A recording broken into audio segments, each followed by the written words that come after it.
This is the Zapata Brand Podcast, Quick Hits Edition, with George Zapata, with Coach Diz, and Jersey Jay-Z.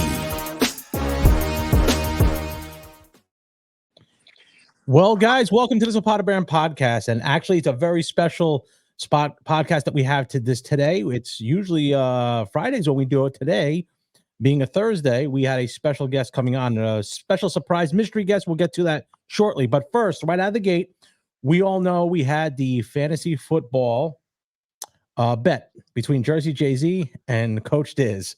The stakes were, if Jersey Jay-Z were to win, Coach Diz would have to wear the Stormtrooper mask the entire podcast. Now, what I'll say this is that the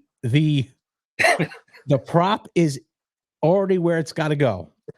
If Jay-Z were to lose, he'd have to give his prized WWF championship belt to Coach Diz.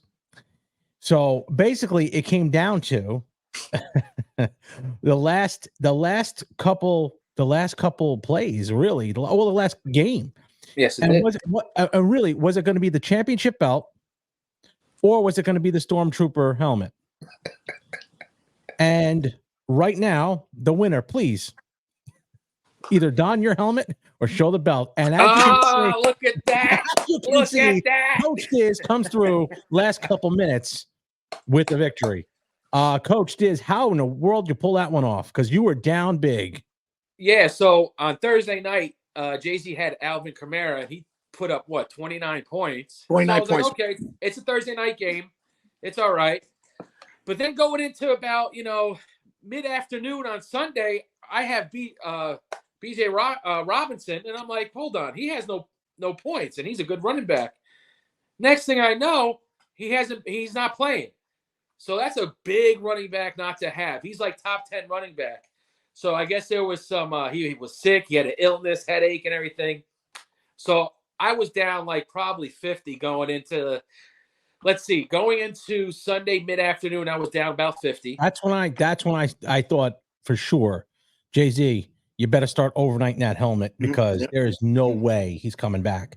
That's when and I don't know as much fantasy football as you guys, but I thought the odds of someone coming back from that big, is that normal? Is that normal or no? Not really. And then suddenly that Hulkamania that he started rallying himself. He started to Hulk up. What was the issue with the running? What was the issue with the running back? Did anyone find out? They said he had a headache, but there's I think the NFL sent the Atlanta Falcons. They want to have some information on it because if your running back is supposedly hurt, or if any player's hurt, they have to be on the injury list, and he was not on. No. Right. So there's violation. Actually, they want to know. You could be suspect. Yeah, there's a fine. Actually, I believe going to happen. Yeah. Oh, really? Might be he had an argument with the coach, something like that. So he was trying to discipline him, but still. So going into the Sunday night game, I had a couple people in that game. I had Tyreek Hill. We all know he's a beast. I had Jalen Hurts. Jay-Z, you had Mozart, and who else? Keenan Allen, who both played. If I got a touchdown from either one of them, I thought it would have been over. I would have sealed it. And I missed the touchdown, and I was like, Still, I had the 49ers defense and the 49ers kicker, Moody, and the defense going. So I was pretty confident. And to be honest with you, the San Francisco D is like top three. So I was like, I'm done. He's done. How does that work? How does it work with defensive points? So if they get a sack, they usually get a point. So I don't think the 49ers even got a sack. They didn't even get a sack, which is like crazy. And then every point that they score, they get like deduction of points. Like over like 16, you get 4 deducted. And then I had San Francisco. I had George Kittle, and I had Brandon Ayuk. So they both scored about 15 points for me. So, the end of the game, Jay-Z, how much of the defense did you have? What was the score? -3 the defense got for me. They took away my points. -3. So that was once that happened, you had negative points. Did you know it was over? Yeah. No. And his kicker missed the first kick. And my kicker missed the first kick. Yeah. But I said he was going to kick I needed a 50-yard field goal, and he kicked the 50-yard field goal. Yep. Oh, so Which put me back in head. So we were very close to like maybe the last 2 minutes of the game. Yeah, it went down to the last couple. What are the odds it goes down to the last couple plays? That's crazy. I mean, Jay-Z and I were talking about it. We're like, it's going to come down to the fourth quarter. It's going to come down. I know you guys were texting back, and as I was sleeping, because I do have a life here instead of. So real quickly, Jay-Z, we're going to get into the quick hits questions because our special guest is coming in approximately 15 minutes. Okay. And it's a big guest. So big guest. Give me the questions real quick that you got. How many you got there for Coach Diz and for you could take the belt off. No, I'm sorry. It's heavy. I just got to keep it. It's real heavy. So I got a couple of questions here. Go ahead. First one is a real simple one from John from Bloomsburg, PA. And he says, bagel guys, hey, especially George, he says, is it true you have a full-size boxing ring in the basement of your bagel store business? If so, that is awesome. It is true. It is true. And I will put a picture up here as I go into edit to put up here because I couldn't get it in on the full screen there. Okay. Yeah, I'll put it up right now. And that's the bagel shop basement. It has heavy bags, double end bags, speed bags, full ring. Has I built that ring 99, 90, 97, 99. Yeah, it was probably 97. It was right after I was there. Put it in and just worked on it daily, hodgepodge of stuff. So they are real ropes. They are real turnbuckles and real corner cushions there. Yes, they are. I train down there, whenever I get a chance to in between. Now that I've kind of like really pushed back my workload, as Coach Diz will tell you. I'm going to be getting down there a little more often, and then also obviously going to Rockies down the street that we have here in Berwick. Yep. Yeah, I remember George. I remember, we used to train Rich down there. We used to train. Yeah, we trained Leo down there. Leo's son down there. Mm-hmm. We had a lot of people down there. A lot of people came through there. I think it was called the Berwick Boxing Club, right? Berwick Boxing Club, right there. It's still on the door downstairs when you walk in. I know there was a classic story of George, me and you working out down there. Mm-hmm. And I didn't work out for a while. And I basically started throwing up. Yep. You and I was like falling out of the ring. Fell the ring. I had boxes there that were cardboard boxes. It looked like they were full. He went to sit down. The boxes went flying. He was a disaster. I mean, still a disaster now. But I mean, he was a nightmare because our workouts aren't just workouts. Yeah. When you're working to train for a fight, you're putting your work in. You're putting some work in. And in the basement it was hot. In the basement it's hot. It's just it's muggy. But you'll see the picture. It's kind of one of those things where it's almost like Marvin Hagler's gym that he used to go to when he used to train for a fight. It reminded me a little bit of when Rocky and Apollo went. Yeah. Mm-hmm. Rocky, what was it? 3? Rocky 3, right? Rocky 3. Yeah. Rocky 3. Yeah. Yep. That's the type it is. Yep. All right. Scott M from Westwood, New Jersey, who I think I know who it is, says, "Hey George, in 2001, I remember you on HBO during the Chris Walsh Jermaine Taylor fight. Mm-hmm. I always wondered how the atmosphere was in the Garden. What was it like walking down the aisle in that kind of madness? Any behind the scenes locker room secrets you can tell us?" Well, it was weird because they got us in the back. They mic'd you up. They mic you all up because it's a big production. In the back, I saw Michael Buffer getting ready. He was really it's different when you see these guys up front. Michael Buffer, he almost looked plastic. It was really weird looking at. I remember George. We saw him pushing his father. Yep. In Atlantic City. We saw him pushing his father. He does look. He does look fake. He looks fake. It just is weird how it looked. So that kind of took me back a little bit. But in the back, really just like it was weird. Like we were there when the WWF had just stopped. They had an afternoon show. We had the night show. So I ran into Devon Dudley and Bubba Ray Dudley right in the back there. And I still have the picture of Devon Dudley. I'll probably put it up if I can get it, if I could put it back up. And the great people, they were cool as shit. Went down there in the back and they were doing a little remodeling. And the one thing I remember is initially walking out, it seems like all the lights are on you. And it feels like it's so hot. It's really hot. That's what I noticed. It was extremely hot. And then looking up at the acoustics were really good. So everything echoed. We were fighting Jermaine Taylor. Jermaine Taylor just had won the bronze medal in the Olympics in the United States. And you had a lot of people there, and just have them screaming and hollering at you, "You suck! You're gonna get your ass kicked." It was just a different atmosphere there, real different. It was Chris's first big time fight that it was. You're on HBO boxing. That's big. And it Now, was his first big time one. That kind of took a little steam out of him, though. did they give you a bag of clothes or anything like that? Oh yeah, HBO we went Sports? to when we went there, Chris Walsh asked for Everlast, I think, was sponsoring. Okay. And who had them? All the Olympians. It was night of the Olympians. They all gave them all the clothes. They gave them all the clothes, and they said, "Hey, you go." And Chris asked for them, and next day they were all on the bed for us. Wow. Yeah, jumpsuit and everything. Yeah, Lou DeBell is actually a very good guy. Gets a bad rap, but he's a good guy. He's a man of his word. Man of his word. Wow. All right, great. All right, next one. Roger S. from Cooperstown, New York. He says, "Hey, Zapata boys, I don't understand this concept. You can play baseball for the Yankees in New York, but if you get suspended, you can't play for another city. In boxing, you can get your license revoked in New York, and you can get your license in Vegas to fight again." That's not true. They said, "How is that possible?" I don't know. It's not possible. It's not true. I'm sorry, buddy. That's not true. If you're suspended, you're suspended nationwide. Yeah. What would happen is if whoever licensed him to fight would get the promotion license suspended. There's no way. There's a national. There's like each commissioner is governed by their own state, but they will pass along a suspension list. If you're on that list and you fight, the promoter's license will be pulled. That is not true. You cannot do that. Okay. All right. Nope. That's the person asked.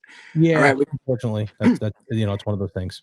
All right. Robert B. from Somerset, New Jersey said, "Hey, Zapata brothers, you seem like really great guys. With all your boxing knowledge, business experience, and connections, have you guys ever thought of starting your own boxing promotion?"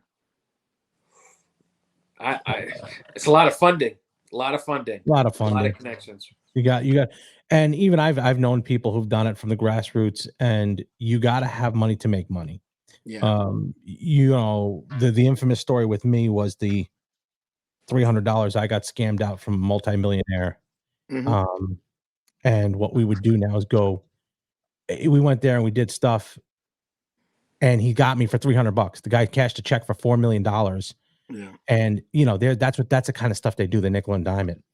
But it's too hard to fund. It's not something that we want to do, and it was something we wanted to do. Yep. But that it doesn't make sense to do. But the reality is, the reason why we have this podcast here is because we're going to have a special guest on today. And one of the things that, if you guys have noticed, if you've been watching Netflix at all, the number one trending documentary is something called Get Gotti. It's a film put together by the people who put together Fierce City. And our guest today is one that is the star of that story. He's going to join us now really quickly. We're going to bring him on the scene now. His name is Anthony Ruggiano Jr. Anthony. Hey, good evening, fellas. Nice to meet you all. Yeah, what's going on? Pleasure. It's our pleasure. To meet you. So we were just talking briefly about the series Get Gotti, and you are prominently there. Real quickly, can you give us an idea as to when you got to that process, what were they looking for from you, and what was this going to be about? Well, when they first approached us, it was 2 years ago. They first approached us to do Fair City 2, because what happened was Fair City 1 was such a big hit. Netflix wanted a second series, so they wanted to get some new faces. Michael Francis and Johnny A. and a few other people did Fair City 1, which was a big hit. And they wanted to get some fresh blood and new faces, so they contacted me and to see if I was willing to do Fair City 2. And after we had a conversation, they brought me onto the project. Okay. And here's the thing that I noticed real quickly, Anthony, was the documentary is not like your regular John Gotti documentaries. They're getting stuff from you that normally they haven't heard before. The stuff about the drug use and what have you that was going on behind the scenes. Was that something that you thought that you could bring there, the other insides? By the way, what was your relationship with John at that point? I had a very good relationship with him. I mean, I met him when I was a kid. I knew him before. He was John Gotti. I mean, I knew him before he got straightened out. My father, Fat Andy, knew him since he was a teenager from East New York. So I had a very good relationship with him. Even in my dark days, the guy always looked out for me. He always helped me when I went to him. He never told me no. He was close to my family. No, we had a good relationship with him. When he was a kid, I mean, he had some friction with my father and my father's crew when he was a teenager, but they got past that in later years, and they had a lot of respect for each other. But yeah, so what happened was the people from Raw that produced the show for Netflix, we had some conversations, and they asked me some questions, and when they liked what I heard, and they brought me on thinking that I could bring some new insight to the story. Mm-hmm. And they also did a really good job because they actually got their hands on some tape recordings that were never heard before, instead of the same old John Gotti tapes. So I think it was really good. They took a couple Hollywood is Hollywood. And I'm going to talk about that later also on my podcast. They took a couple of liberties with me, and they spliced some stuff together. But I'll get into that at another time. But it was all good. They really did a great job, and it wasn't the same old John Gotti story. It was good. Yeah, and one of the things that we talked to you before, I talked to you prior to this, was we do a lot of heavy boxing on this channel. We do boxing, bodybuilding, MMA. We have had Rita Gigante on. She was great, and we had Greg Valentino on, another great, phenomenal guest. So obviously, boxing heavy, something your dad and you were very familiar with. And my brother, one of the co-hosts here at Jersey Jay-Z, put out there what kind of questions we'd like to ask Anthony Ruggiano. Well, believe it or not, a lot of questions. A lot of questions. Well, I want to tell you, I know one of the questions was what was the first fight I ever went to, and it was probably way before all you were born. So my father was a big fight fan. He loved boxing. He loved Rocky Marciano. Rocky Marciano was his god. Like if you said anything bad about Rocky Marciano, you might have not have got home that night. Like, that was his idol. Like, and Joe DiMaggio, those were his two idols.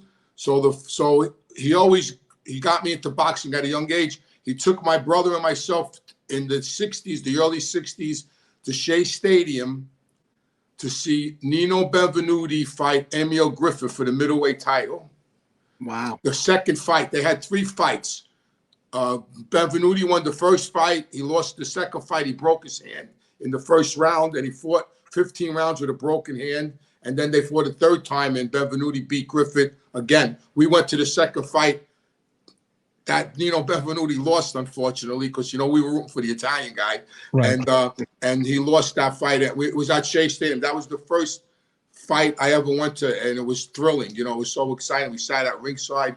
We always sat at ringside, and and then he just got us into it. He hung the heavy bag in my garage and a speed bag, and he taught us how to use it. My brother Albert actually was a really good boxer. I mean, he could have done something, but my father sort of stopped him. But he used to spar with Jerry Cooney when Jerry Cooney was an amateur for the gloves, the Golden Gloves. He was a sparring partner because they all worked out in the same gym. So we had a lot of things going with fighters. And then another question was, who was my favorite fighter? Mm-hmm. And my favorite fighter was Roberto Duran. Wow, that comes out of left field for you. Yeah.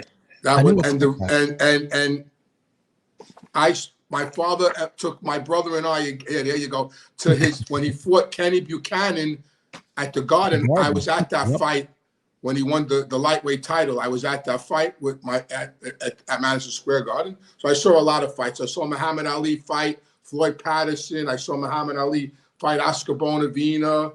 I mean, I saw so many people fight. I saw so many fights. We went all the time when the fights were at the Garden. And then later on, I in the 90s, in the late 80s, I went to a lot of fights at Atlantic City because I was getting comped. Okay. Yeah. So now when he would take you to these fights, were you obviously they knew who your father was. You were always front row, front and center. Did you have a relationship with any of these fighters after they would come out? I mean, Jerry Cooney used to come to my father's bar once in a while because this guy Abel was a trainer, and he trained Jerry when Jerry was an amateur. And so we'd see him. He would come around. A lot of amateurs, because a lot of this kid Trip.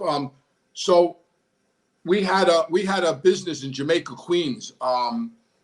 We had a number of businesses in Jamaica, Queens, and there was a lot of amateur fighters out of Jamaica, and my father would sponsor them. We sponsored the club they worked out in. So that's about it. But the pro fighters, we knew them like we knew Rocky Graziano, whom I said the story. My father actually couldn't stand him. My father actually smacked him in the face. Wow. Yes.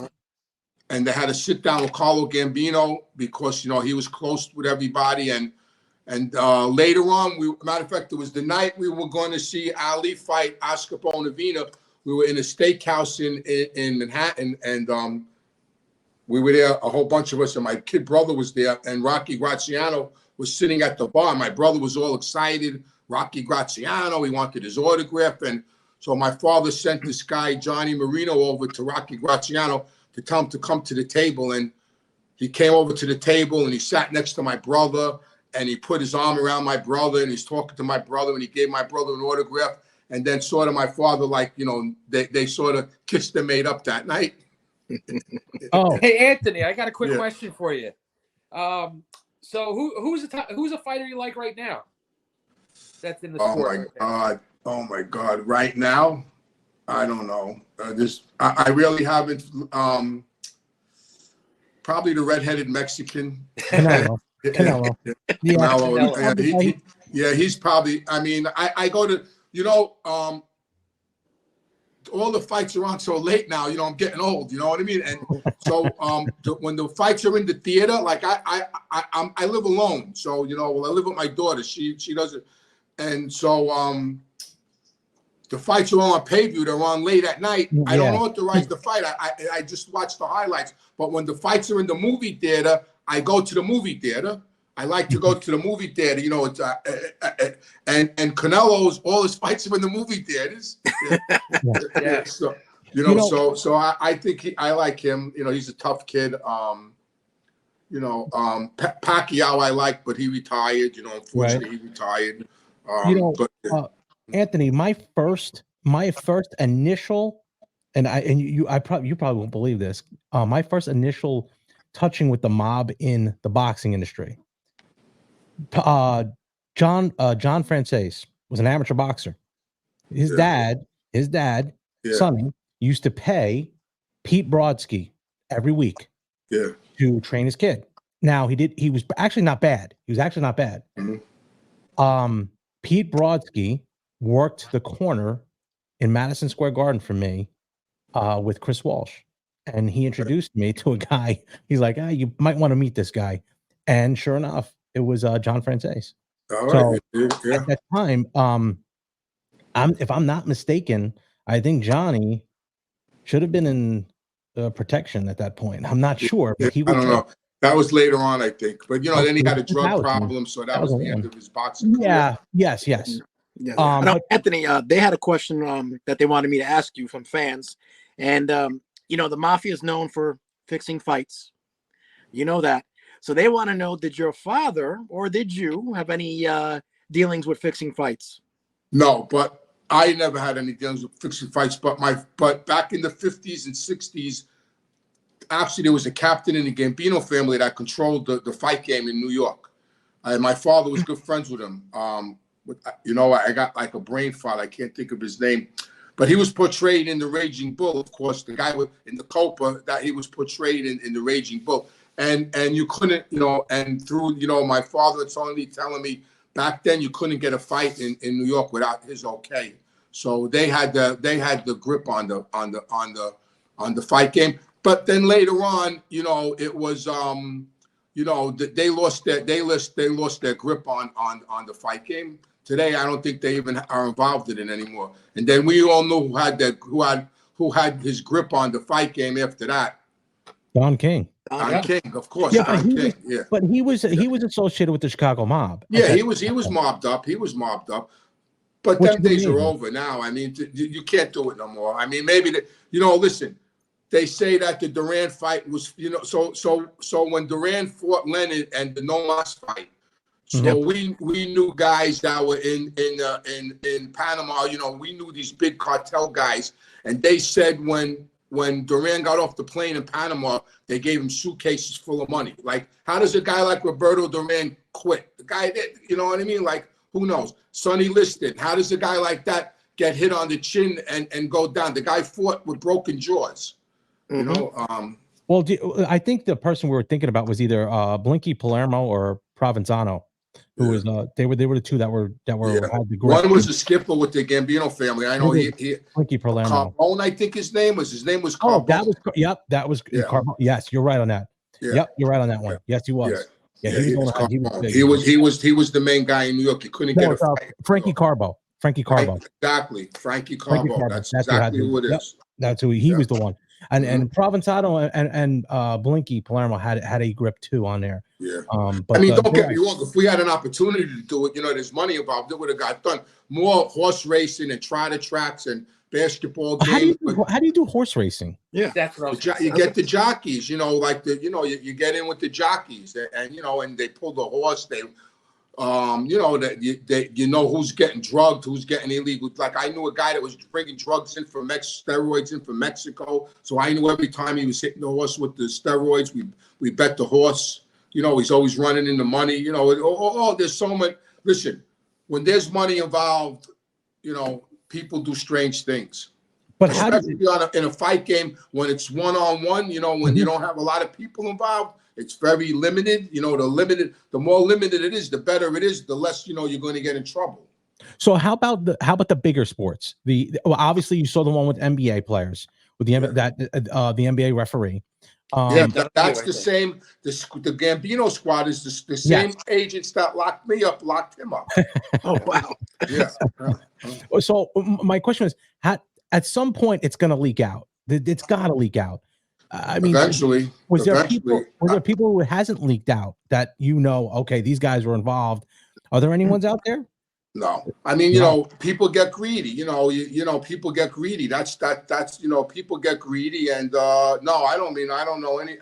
Everybody I know that ever did anything like that all got in trouble. I mean, Jimmy Burke got in trouble. Michael Francis got in trouble back in the day. Everybody, you know, they were fixing basketball games and college basketball. I think college basketball is more corrupt than, you know, than professional sports. College athletes are easy to corrupt because they weren't making no money. Yeah, you're right. And that's why it's changing. They weren't making no money. So that you know, the universities are taking down millions, and these kids ain't getting shit. You're right. You know, so they were easy to corrupt. Yeah, those would be the easier ones. The ones that have no money, easier to corrupt there. You know, how are you going to corrupt the guy that's making $50 million a year? Yeah, I mean, everybody's on that end. He just writes a check and does whatever. But they all gamble with you guys. They all did at some point. They all gambled. Pete Rose gambled. A lot of them were in the track every day. I used to go to Aqueduct Racetrack. We would see there would be Joe Torre in the racetrack, Mickey Rivers in the racetrack. I mean, they were in the racetrack every day. And then that night they'd go to Yankee Stadium and play a game. So, they were borrowing, people borrow Shylock money. You know, that's how you get them. They get jammed up, and then where are they going to go? Listen, when a professional athlete gets jammed up, he can't go to the bank. He's got to go to us because you don't want anybody to know. Yeah, right. So, and that's how you get them. Now, Anthony, a quick question. With getting jammed up and NBA player, did you ever hear about the whole Michael Jordan situation with him retiring? Mike Jordan is a degenerate gambler, but he's a billionaire. You know, listen, I was just in Atlantic City last year. I was in Atlantic. My sister and my brother live right outside of Atlantic City. So in the summer, I go up there to visit them. Last summer, not this summer, the summer before, I didn't get a chance to go up this summer. The summer before, I was up there, and I'm in Atlantic City, and he's there, Michael Jordan. He's in the back, at a table by himself, playing the table. $1.2 million he lost. Wow.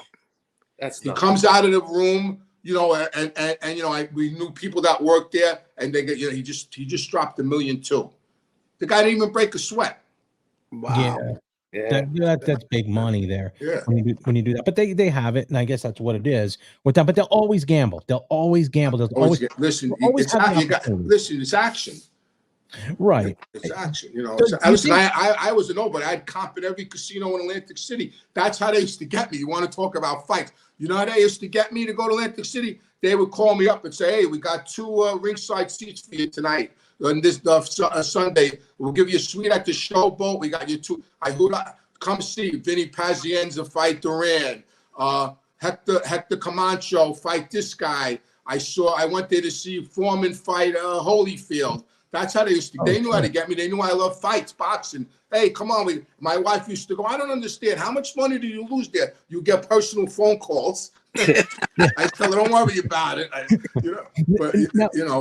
So yeah, gambling is gambling. You know, people are going to gamble. Now, when you were down there and they knew who you were and they treated you, were you ever watched? Did they ever watch you to be like, hey, in the casinos? Yes. I mean, not really. In the racetrack, yes. You know, a lot of my friends were bought, like all the Gottis were bought out of the racetracks. Jeannie, Johnny, they were, you know, they used to have years ago what they called a book. Like you ever see Casino in the movie Casino? Yeah, They talk about the Black Book. Yeah. Well, in New York, they had a book too. It was a known gambler's book. And once they put you in that book, you weren't allowed in the racetracks or in the casinos. So a lot of my friends, I was never personally put in that book, but a lot of people I know were.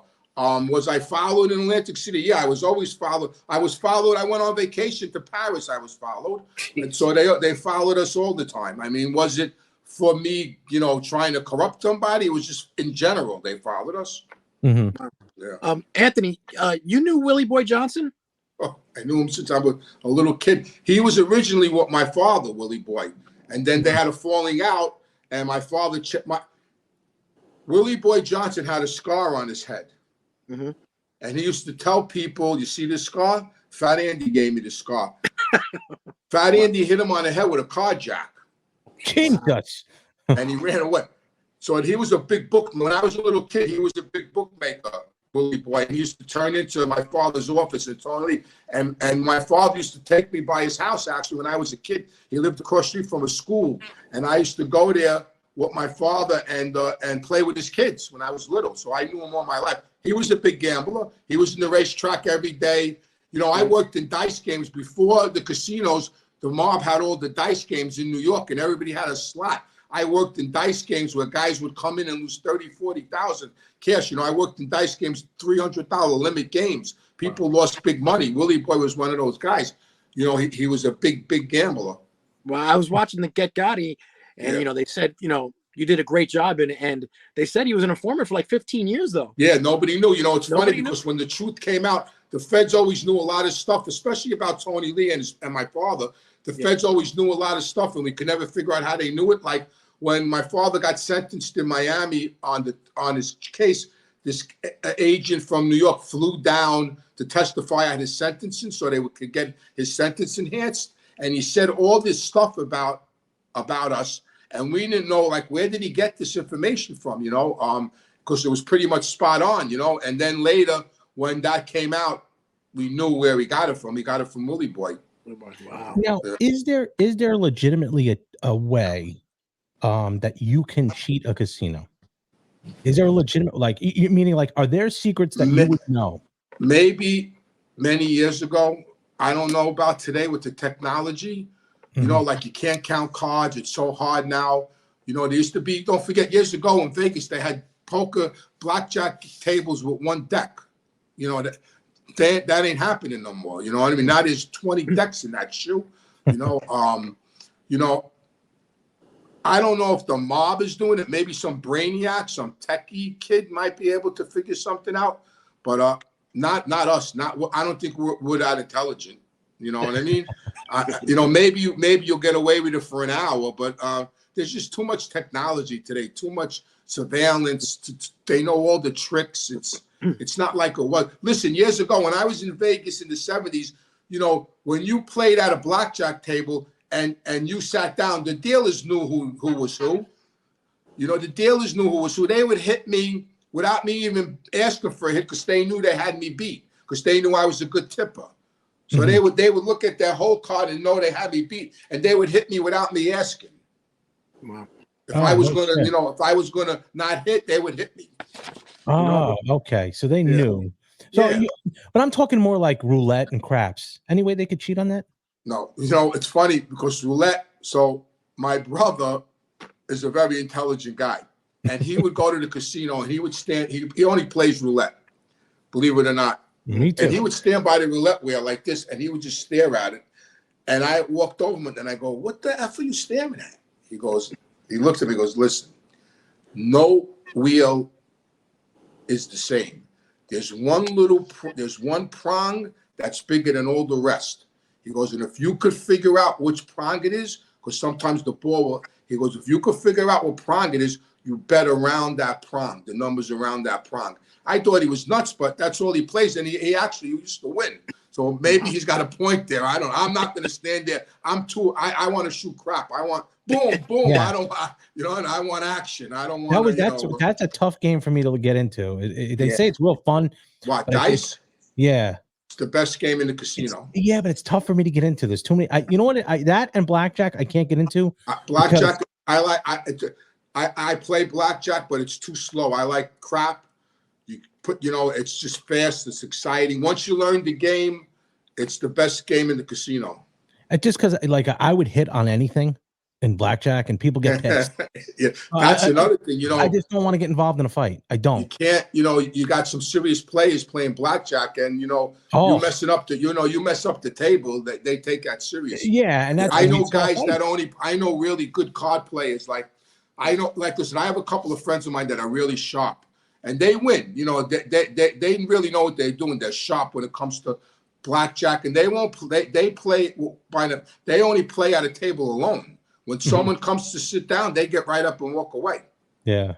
They're very. I saw a fight there in Atlantic City one time, and I was done playing blackjack. I played one or two hands. I get annoyed at dice tables when guys don't throw the dice. Like when guys flip the dice up in the air, bounce them. Like throw the dice, man. Like bang the dice. Like they go like this. Ooh, they flip them up in the air and they 7 out. It's always a 7 out. So you throw the dice, especially when I'm stuck. Then figure out a way to beat the casino. Listen, there probably is a way. There probably are ways, but you're not going to get away with it. Listen, if it was that easy, everybody would do it. Yeah, but I think there would have to be a way that, without corrupting a croupier or something like that, there'd have to be some way that there's probably a way. I mean, there's probably a way. I don't think. Like I said, if it was that easy, everybody would be doing it. Yeah, but I don't think these four minds on this podcast are going to figure that out. Listen, poker. Yeah, listen, poker. That's in a class by itself. There's guys that earn a living playing poker. I knew one of them. This guy Frankie DeCenter. I knew since all my life. Matter of fact, he got shot in a poker game in an off the record poker game in Jersey. A guy went in there to rob them with a shotgun, and he shot my friend Frankie. But he used to travel all over the country. He made a living playing poker. So that's not a fix. He's just a sharp card player. Right. I think the casino would say differently, though, for some reason. But the casino don't care about poker because they take their money out of the pot. It has nothing to do with the casino. It's the only game that has nothing to do with the casino. They take their money right out of the pot. Oh, so they take their money every hand. So whatever you do at the table, they really don't care. Now, a few things. Speaking of casinos in Atlantic City, did you ever have a relationship with the Scarfo family or Phil Leonetti? Not Phil Leonetti, but I did have a relationship with Joey Molina. I was good friends with him. With Lance. They had a club years ago in Atlantic City in the 80s called the Key Club. In the late 80s, it was a private club. I used to go there all the time, and that was a great club because when there was fights in town, title fights, I mean, everybody was there. You know the guy that says, "Let's get ready to rumble." Michael Buffer. He used to go there. So one night I'm up there. I forgot who was fighting. It was a big fight. I think it might have been Roy Jones Jr. against Vinny Pazienza. That's what it was. Oh, that wasn't good for Vinny. Poor Vinny got knocked out. Let me tell you something. I never saw a guy, when Roy Jones Jr. took off his robe, his arms were down to the floor. I told my friend Georgie, "Oh my God, look how long his arms are. I never saw arms that long." Yeah. He hit Vinny Pazienza that night with a right hand. I thought he was going to come out of his shoes. But that night they were all in there. Holyfield was in there in the Key Club, and there was this gorgeous girl in there. at the bar, and I'm talking to her, and she's like up against me, and we're talking, and it was this poor guy's girlfriend. I didn't know, and he walked in with a jogging suit on. Let's get ready to rumble. And he walked up. Oh my Yeah, it God. was his girlfriend. I didn't know who the friend she was. She was like all up against me, and I'm buying her drinks, and and then he walks in with this beautiful like jogging suit on, and his hair was all coiffed, and I go, oh shit, there's the get ready to rumble guy. It was his girlfriend. He shook my hand, and then he hung, he was sitting, then she of course went by him, and they were standing next to us. But that was owned by the Philly mob. That Key Club, they had it locked up. It was their joint. And I used to get in there because I was friends with them. Did you have a relationship with Joey? Like still or no? No, not now. Unfortunately, no. But I did. I met him in prison. He was in Allenwood with my father.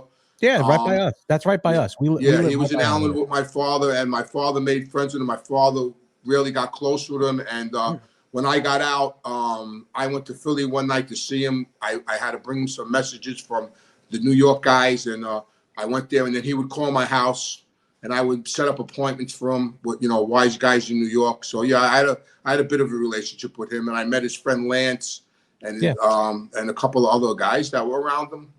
I'm surprised no relationship with Philly and Eddie. He seems to have gotten along well with Sammy and John. Yeah, he was gone when I met Joey. He was already cooperated, Phil. He was gone. He was in the program already. He was out of the picture.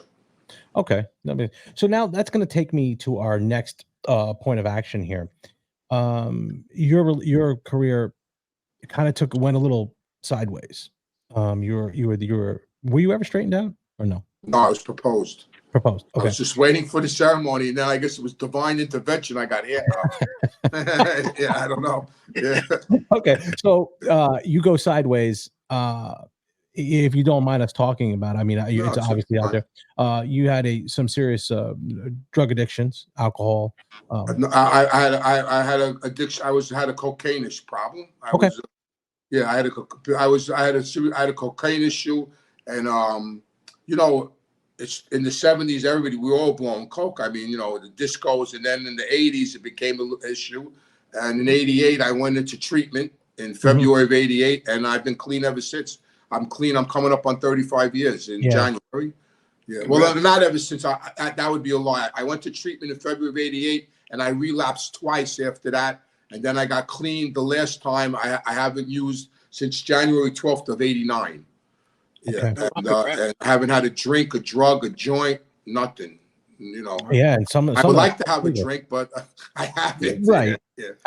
And what happens? I think a lot of it, people don't understand. You're always recovering, and because one thing for me, unfortunately, I have that, personality that if I pick up one thing, it may lead to another thing. So I don't take that risk. Listen.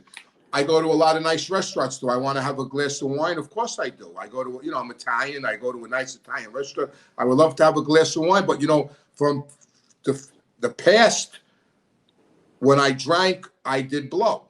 You know what I mean? Like I would start out drinking, and then, 2, 3 in the morning, I'm lit up on the alcohol, and then I'm looking for Coke, and then I'm on a 5-day run, so I don't take that risk. Could I smoke a joint on the beach? Maybe today they got everything's legal, but maybe I might smoke a joint, and then I might want to have a beer, and then maybe after the beer, so I don't need it. I learned a lot of people, they call it partying. It's not partying. Maybe for a recreational user, it's partying, right?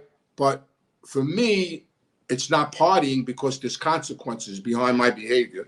So the reason why I don't drink or drug is because I don't want to live with those consequences anymore. That's what keeps me clean, the consequences, because it's not partying. No more. Once you cross over that line into addiction, it's not a party no more. And even though I was using, I always worked. I was still, I was still working in the number office. I was still bookmaking. I was back and forth from Florida. It was really like the last 3 years of my addiction were really bad. I started freebasing cocaine. That's when it got really hairy and violent and, and crazy. I started freebasing, and then I put it down, and then, and then I started making a lot of money. I started driving Tony Lee around again in '88. I became his driver. I got proposed. John was the boss. You know, I had a great, the guy, you know, I got out of treatment. The guy bought me a car. You know, I went to see him and he told me, what can I do for you? I don't want you stressed out. I said, oh, I don't have a car. And he sent me to some place and I got a car, you know, so you know, and then I started making a lot of money and yeah, but I got a question for you, Anthony. Dealing drugs in the mafia was not accepted. You get killed for that. But doing drugs, they didn't care if you were partying. No, they cared. But for some reason, me and Tony Roach. Well, Tony Roach, as you know, I'm sure you know who Tony Roach was. Yes. He was a heroin addict. Yep. I was a coke fiend. I mean, you know, I say it like it is. I'm not, you know, that's what I was. I had a cocaine issue. I think if it wasn't for our relationship with them, or for me, who my father was, I probably would have suffered severe consequences behind my behavior. Maybe, you know, I was taking money off wise guys. You know, I was doing a lot of, you know, things. But a lot of people, you know, were not shunning me, but they wouldn't help me. You know, outside of Tony Lee and John Gotti and Tony Lee never told me no. Even in the grips of my addiction, they never told me no. Wow. Never. For some reason, I really can't even explain it. That's just the way it was. But yeah, no, you're right. It was frowned upon. It was definitely frowned. But listen, everybody was blowing coke. Yep. Everybody. Did they have problems like me? No. They were all blowing coke. They were all smoking weed. I was giving it to them on the down low. So you know, you can't throw rocks if you live in a glass house. Right. You know what I mean? Go ahead. No, I'm done. Well, and I want to save some of that. Now, you said that the date was what in January that you had January 12th, 1989 is my clean date. Okay. Well, that being said, this January, you are going to be coming here in studio. I'm looking forward to it, and it's going to be very cold, I'm sure. It'll be cold. Oh yeah, that's right. You're in Florida. I keep thinking you're in New York. I'm going to the beach tomorrow. As a matter of fact, I'm meeting friends of mine that flew in from another state, and I'm meeting them on Hollywood Beach tomorrow. Lucky you. There. Well, actually, it's not bad right now. And it's funny that you said your dad was over in Allenwood. That is right by us, and so is Lewisburg Penitentiary. It's right by. Yeah, that's right. Yeah, he was in Allenwood. Yeah, Lewisburg's right up the road. Yep. And we pass it every day. We deliver bagels too. Thank God you wave when you pass it. Just keep waving. Yeah. There's a couple still in there. I think the Center twins are still there. Actually. Yeah, Ronnie One Arm's in there too. He's in Lewisburg. That's correct. Friend Ronnie One Arm. Ronnie One Arm. Friend of mine's a PO over there. He does that. Yep. So you're going to be coming here, and you're going to do a live podcast here with us here.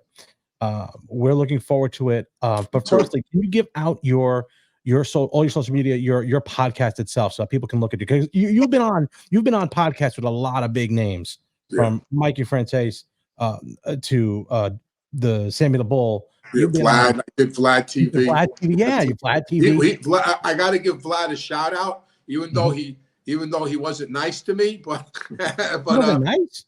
No, I shouldn't say he wasn't nice. Vlad tries to get under your skin. He wants a reaction. You know what I'm trying to say? He tries to. He wants to egg you on where you get a reaction. But I was already told what to expect. Actually, Johnny A. Light told me what to expect because he interviewed Johnny A. Light before me.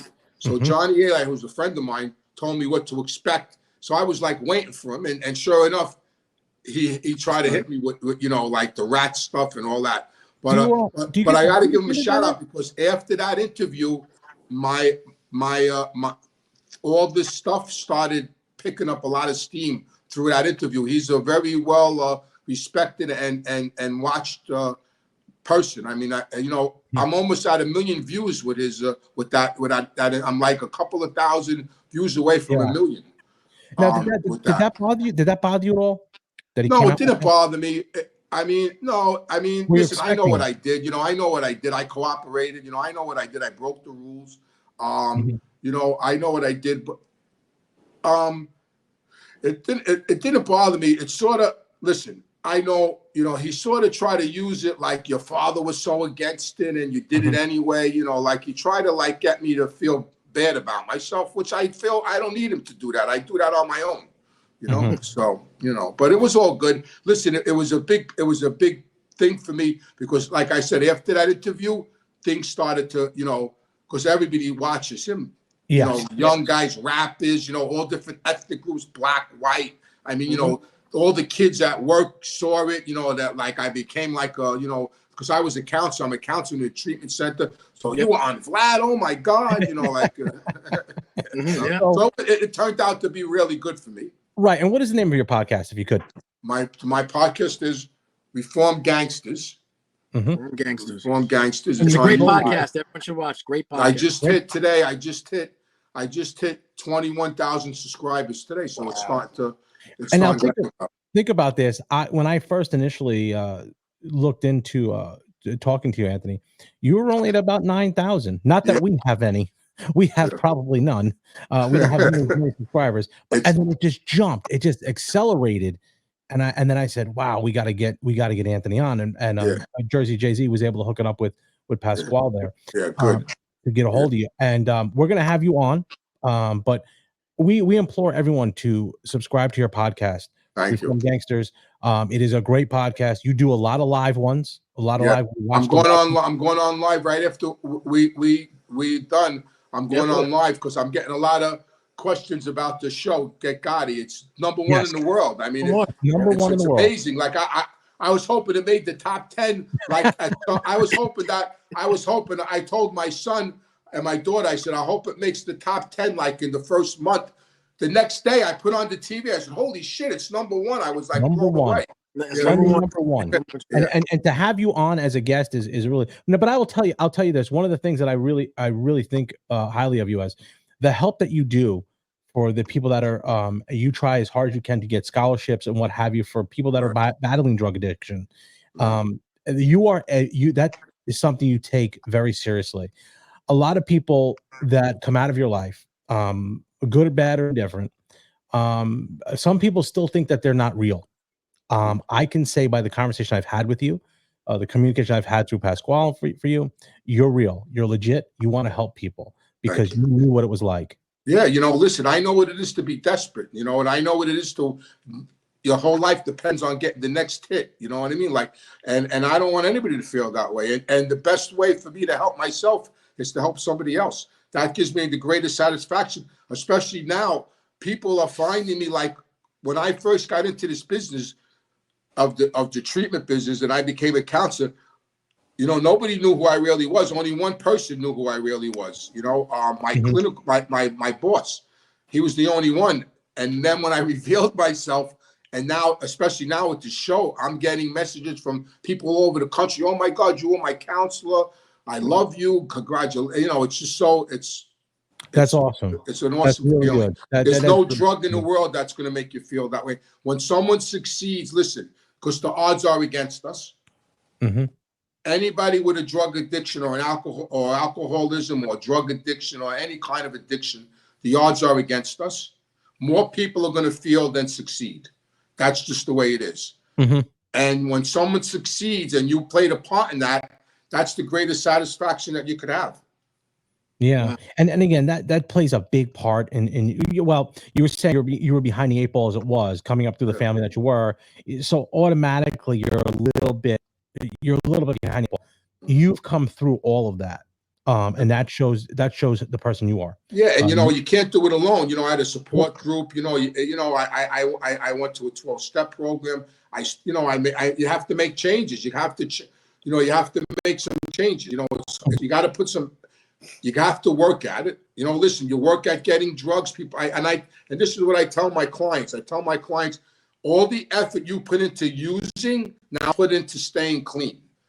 Right. You know, because, you know, you put all this work into getting high, now put the same amount of work into getting clean, and that's how it works. You know, you got to work at it. You got to make changes. The thing is, you are a success story from that. So they can see that you went there. If I'm showing somebody coaching someone boxing, and I wasn't successful, you know, they laugh me out of the room. Yeah. They're like, no, you can't do that. If I'm lifting weights, trying to be your trainer, I'm fat.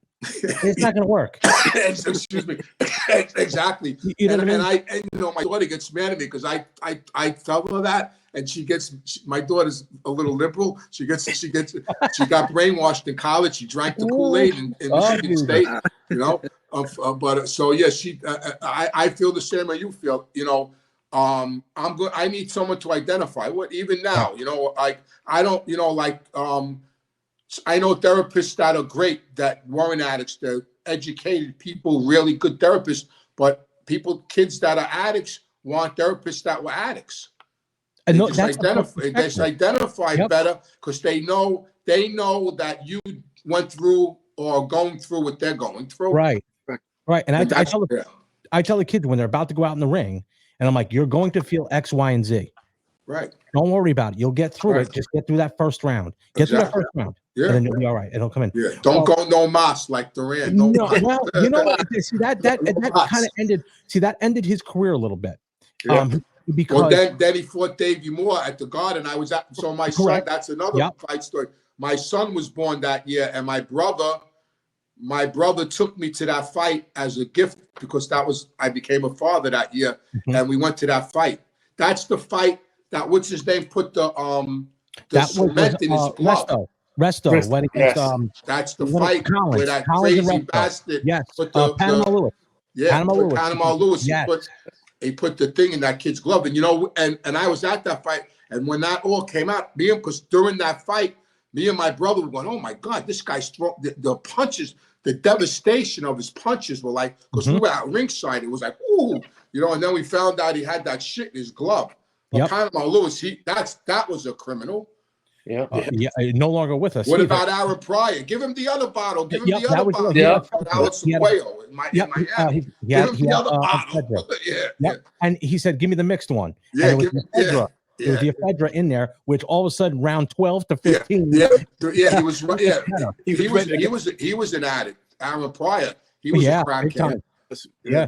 Well, he's no longer with us either. So Panama Lewis and him both have since passed. A lot of people in a lot of athletes are in recovery. Jerry Cooney's in recovery. He's a big AA guy. A lot of them are in recovery. Yeah. Wow, I didn't know that. I didn't know Jerry Cooney. Yeah, he's a big AA. I mean, I broke his anonymity. I hope he don't get mad at me, but he's a big AA guy. No, he talks about it. He's a good guy. Matter of fact, he saw me one day years ago. I was in the airport and I was smoking. Because back then you could smoke in the airports. And he was walking through the airport and he walked up to me and he goes, "Oh, since when do you smoke?" And I'm looking and I knew he thought I was my brother. Because he knew my brother. And I'm looking at him and I go, "You got the wrong Ruggiano. I'm Albert's brother." He goes, "Oh man, you look just like each other." Because my brother didn't smoke. Yeah. Oh, geez. That's unbelievable. But like we said, you will be here in January. I wanted to introduce you to our audience. Thank you. Let them get on your podcast, Reform Gangsters. They go live. Please, if you guys are on his live chats, please use the super chats, the super thanks for Anthony. He is a wealth of knowledge here. He puts his heart and soul into it. The stuff he's doing with the addicts and the recoveries, it's incredible, and you don't get that normally from people. They get recovery and they move on. But Anthony's Anthony's a man who has come back and said, "I'm going to do something for someone else," and that's something that I think should be appreciated more than anything else. Other than the fact that you're number one trending in the whole entire world. Get Gotti. Get Gotti. Netflix series. I watched it last night, but I got to get to the next couple steps. My wife is into it, and my wife is really not a mob person. She's more into that Narcos. But Narcos, that's good. But she likes she watched it. She is excited to meet you. Good. And I really appreciate you coming on, giving us this time. My pleasure. I'll see you again soon. I mean, I'll see you again. We're going to be doing some other stuff. So we're going to do some other stuff here. We're going to talk to you about possibly getting some sponsorships your way. It would be great to be on the podcast at some point too. We will definitely make it sure, but we're going to put the word out for you. Reform Gangsters podcast, guys. Please. Right. You too. Anthony Ruggiano Jr. Thank you very much. Thank you. All right. I'll see you soon. All right. Yes. I got to go buy a winter coat now for January. I got to buy a winter. I'll be picking you up, Anthony. I'll be picking you up. You're going to pick me up in New York? Yeah. Yes, I will be. I'll be picking you up. All We'll right. bring I'll you see here. you soon. Be good, fellas. Thanks, guys. You got Out it, of buddy. trouble. Yep. Bye-bye. Thank you. Wow.